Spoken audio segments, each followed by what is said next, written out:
माझं टॉपिक आहे gender equality. Gender equality म्हणजे बॉईज आणि गर्ल्सला सोसायटीने ट्रीट इक्वली केलं पाहिजे. फॉर एक्झाम्पल, बॉईज काहीतरी मिस्टेक करत असेल तर सोसायटी किंवा पीपल त्यांना बोलत नाही काही किंवा त्यांना रॉंग समजत नाही. पण जर गर्लनी काही केलं तर त्यांना सगळे त्याच्या अगेन्स्ट जातात, त्यांना काहीही बोलतात. तर माझं असं ओपिनियन आहे की जसं बॉईजला ट्रीट करतात तसं गर्ललाही ट्रीट केलं पाहिजे. त्याच्यामध्ये क्लोथ्स असेल किंवा काहीही गोष्टी असेल, घरामध्ये काही असेल, जर गर्ल काम करत असेल तर बॉईजनी काम का नाही केलं पाहिजे, किंवा बाहेर जर बॉईज काम करत असेल तर गर्लनी काम का नाही केलं पाहिजे. एज्युकेशन असेल किंवा कोणतीही गोष्ट असेल, बॉईज आणि गर्ल्सला दोघांनाही ट्रीट इक्वली केलं पाहिजे. थँक्यू. Hello, Alisha here. आणि मी आज तुम्हाला हे सांगणार आहे की ॲज कम्पेअर टू बॉईज आणि गर्ल्स, एक वेळ बॉईज आणि गर्ल्सची पण कम्पॅरिझन इक्वल होऊ शकतं. पण व्हॉट अबाउट ट्रान्सजेंडर? एकदा जर तुम्ही ट्रान्सजेंडरच्या साईडला बघितलं तर कुठली गोष्ट आहे जी त्यांना मिळत नाही आणि आपल्याला मिळते. अशा भरपूर काही गोष्टी आहेत जे त्यांना मिळत नाही. त्यांचे राईट्स वगैरे जे काही असेल, कधी बघितलं की कुठल्याही ऑफिसमध्ये किंवा एज्युकेशन स्कूल्समध्ये कुठल्याही ट्रान्सजेंडर शिकतंय? कधीच नाही, कधी होऊ पण शकत नाही. कारण इक्वलिटी त्यांना दिलेली जात नाही जी की आपल्याला दिली जाते. एखादा बॉय आणि गर्ल कुठल्याही कॉलेजेसमध्ये तुम्हाला बॉईज गर्ल दिसेल, पण कधी कुठलाही ट्रान्सजेंडर दिसणार नाही. का ती इक्वेलिटी दिसते? माझं ओपिनियन ह्याच्यावरती हे असेल की ॲज कम्पेअर टू बॉईज आणि गर्ल्स, जसं बॉईज आणि गर्ल्सला ट्रीट केलं जातं तसंच एका ट्रान्सजेंडरला पण ट्रीट केलं पाहिजे आणि त्यांना पण त्यांची इक्वेलिटी बरोबर मिळाली पाहिजे. थँक्यू. गर्ल्सला बॉईजपेक्षा कमी इम्पॉर्टंट दिलं जात होतं, पण आता ती सिच्युएशन चेंज झाली आहे आणि 50% बॉईज आणि 50% गर्ल्स. जसं की आपण राजकारणामध्ये पाहतो की जास्त करून जेंट्स लोकांनाच इम्पॉर्टंट दिलं जातं आणि आपल्याला लेडीज लोक कमी दिसतात. पण आता आपण पाहतोय की शैक्षणिक पाहता आपली दृष्टी जर पाहिली तर लेडीज आपल्याला मुली जास्त पुढे गेलेल्या दिसतात. IAS अधिकारी, IPS म्हणा, MPSC, UPSC अशा क्रॅक केलेल्या विद्यार्थिनी आपल्याला मुलांपेक्षा जास्त पाहायला मिळतात. तसं जर ते मुलं आणि मुली ही दोन्हीमध्ये जर स्टॅबिलिटी राहिली तर आपली इंडिया इतर देशांपेक्षा जास्त ग्रो करेल आणि जी विकसनशील भारत म्हणून आपल्या भारताला ओळखलं जातं तो विकसित भारत म्हणून ओळखलं जाईल. धन्यवाद.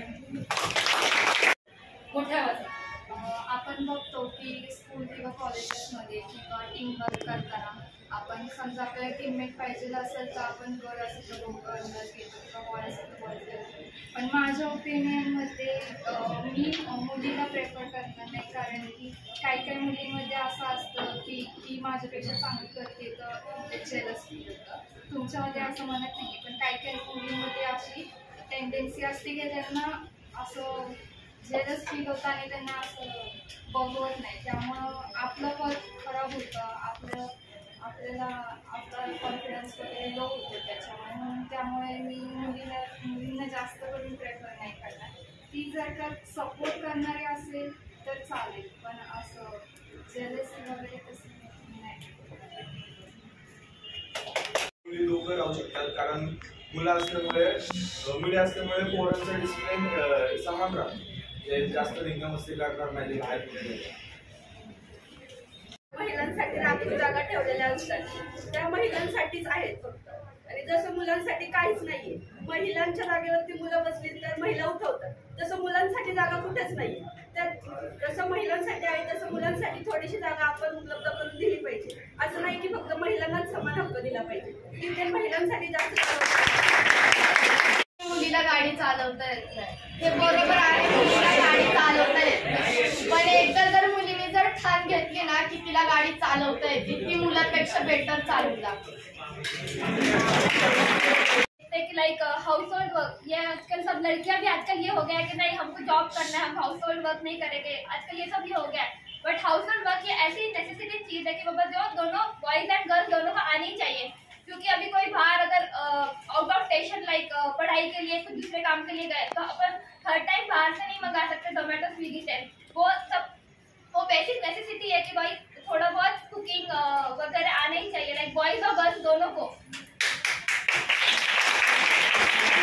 लोकांचं असं असतं की आम्हाला मुलगाच हवा आहे, पण त्यांना मुलगी नको असते, कारण की त्यांना असं वाटतं की आमची जनरेशन पुढं नाही जाणार मुलीमुळे. तर मुली का नाही करू शकत? मुली सर्व करू शकतात. आजकाल मुलं आणि मुली एकसारखं त्यांना बघितलं जातं. मुली पण सगळं आता इंडिपेंडेंट असतात, सगळं करतात मुली पण. असं कुठलं काम असतं मुलींना? जेव्हा जर एखाद्या मुलींनी जर छोटा बिझनेस टाकला, चहाची टपरी टाकली, तर आपण तिला सेल्फ इंडिपेंडेंट म्हणतो. पण जर तेच एखाद्या मुलांनी छोट्याशा बिझनेस पासून स्टार्ट केलं तर त्याला आपण छोटा बिझनेस हा काय कमवणार आहे असं करून त्याला डिमोटिवेट करतो. तर आपल्याला दोघांना मोटिवेट केलं पाहिजे छोट्या बिझनेसेससाठी. प्रत्येक घरात लिमिट्स असतात असं मला वाटतं. गर्ल्सला प्रत्येक घरात लिमिट्स असतात असं मला वाटतं. त्या मुलांना देखील असतात, पण मुलांनी पण त्यांच्या लिमिट्स क्रॉस करू नयेत आणि मुलींनी कसे कपडे घालावे हे त्यांचं स्वतःचं ओपिनियन असावं.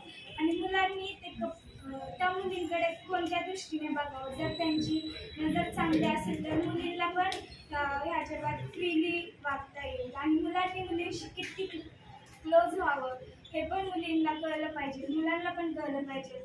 किती एकमेकांसोबत राहिलं पाहिजे. लोकांचा दृष्टिकोन बदलून न देता कशी आपली मैत्री आहे हे जगाला दाखवता आलं. सध्याच्या काळात आहे ना, मुलांवरती डिपेंड राहतात. म्हणजे मुलगा श्रीमंत असेल तर मी लग्न करेल, किंवा त्याचं बॅकग्राऊंड बघतात मग त्याला चूज करतात.